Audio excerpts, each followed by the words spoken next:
आपण बघत आहात डिजिटल इंडियाचे डिजिटल न्यूज। ठाम मत मराठी न्यूज।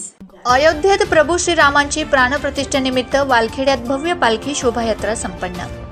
अयोध्या येथे प्रभू श्रीरामांची प्राणप्रतिष्ठेनिमित्त शिंदखेडा तालुक्यातील वालखेडा येथे दोंडाईचा कृषी उत्पन्न बाजार समितीचे सभापती तथा गटनेते यांच्या माध्यमातून गावात प्रभू श्रीरामांची भव्य दिव्य पालखी शोभायात्रा काढण्यात आली।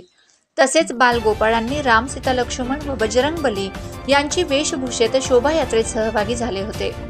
गावात घरोघरी रांगोळी काढली होती। या शोभायात्रेत डीजेच्या तालावर लोकनियुक्त सरपंच सौ शैलजा किशोर पाटील यांच्यासह महिलांनी ठेका घेतला होता।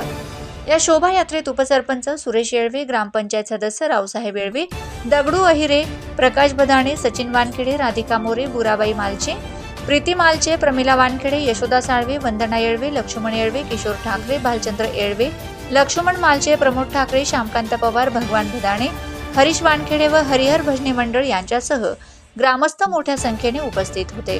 ठाम मत मराठी न्यूज साठी सोपान देसले।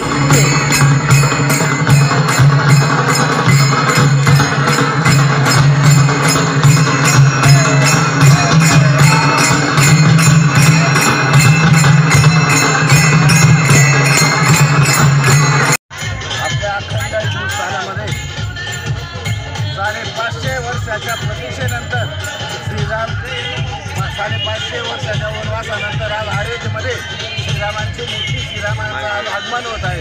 हे आपल्या अखंड हिंदुस्थानाच्या दृष्टिकोनातून एकदम भाग्याचं लक्षण आहे। म्हणून आज पूर्ण भारतभर आनंदोत्सव साजरा होतोय आणि आमच्या वालखेडा गावातही कालही सर्व तरुण मित्रांनी श्रीरामाची मिरवणूक काढली होती। उत्साहात आज सकाळी 8 वाजेपासून आम्ही श्रीरामांचे पालखी घेऊन आम्ही आज पूर्ण गाव आनंदोत्सव इथे साजरा करत आहोत। महाराष्ट्रातील ताज्या घडामोडींसाठी पाहत रहा ठाम मत मराठी न्यूज। तसेच आमच्या चॅनलला लाईक, शेअर, सबस्क्राईब करायला विसरू नका।